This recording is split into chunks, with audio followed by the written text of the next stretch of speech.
What's going on, guys? Million here today. Just want to make a quick little video because I'm sure by now everyone has seen Mario Kart World for the Switch 2 being $80.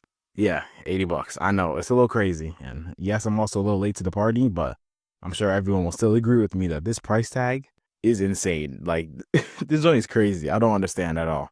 Games are already almost pushing it with the $69.99 price tag, which is made even worse when those games sucked. So bringing the price up to 80 is a crazy leap of faith. There are already some memes about this, like the one from Nanogenics, where he said that Rockstar watching all of us react to Mario Kart being $80, knowing that they're about to drop GTA 6 for $100. That was pretty funny to me. And just a lot of talk in general in the gaming community about this because it's a controversial topic, of course. $80 is a lot of money, and you can buy so many things with that. You know, a few games on sale, a decent dinner for two, and maybe a loaf of bread and a carton of eggs in the grocery store, if you're lucky. I personally believe that $59.99 was a perfect price for new games to be at, especially well-made AAA games. But once they made the price hike to $69.99 the norm, I'll admit it took a while to get used to. And while I'm not a fan of paying $75 after tax for a video game, there have been some that I can't even say I'm mad at, and that were honestly sort of worth it to me. Games like God of War Ragnarok, for example, were well worth my money because I enjoyed it a lot, put a bunch of hours into it, and was well made in my opinion. Another game off the top of my head is Spider-Man 2. While whether you like the game or not, I aren't really talking about that right now, but I enjoyed the game a very good amount, put a lot of hours into it, and it was very fun. So it was worth it to me as well. Now, I never had a Switch, let alone played much Mario Kart or Nintendo games in my whole life, but I'm pretty sure Mario Kart World will be a fun game. But at some point, there's a line. I believe we just jumped over it with this one. I know people bring up the argument as well that games were $60 like maybe 20-ish years ago, and adjusted for inflation, the number actually surpasses 80. But I think the big difference is the fact that these days, we feel the effect of spending $80 on a game much more. Everything in the world is expensive now, so spending this much on a game is a much bigger deal than it was before.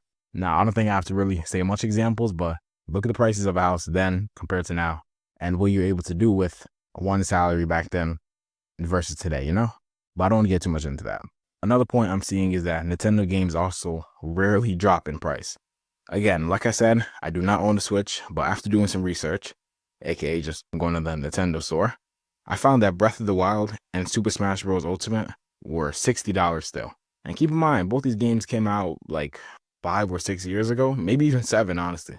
And Tears of the Kingdom is still 70, but to be fair, it did come out last year. Now, Nintendo games, especially big ones like these, rarely go on sale, I hear.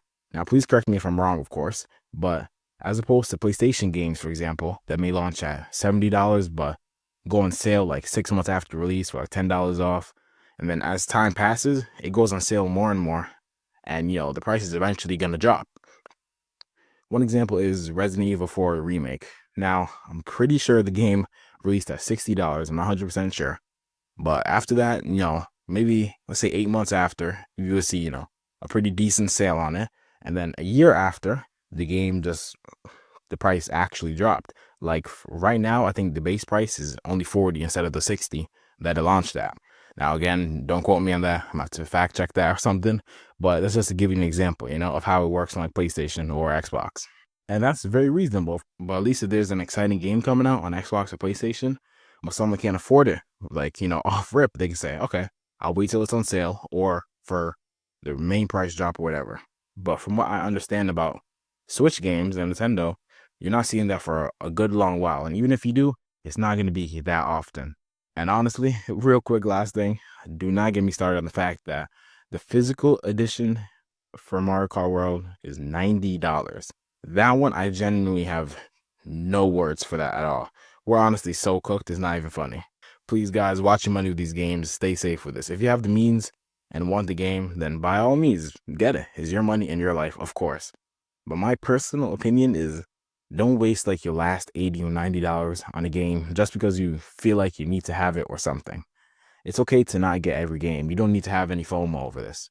Of course, like I said, if you have the disposable income and you really want the game, then do what you please. It's your money.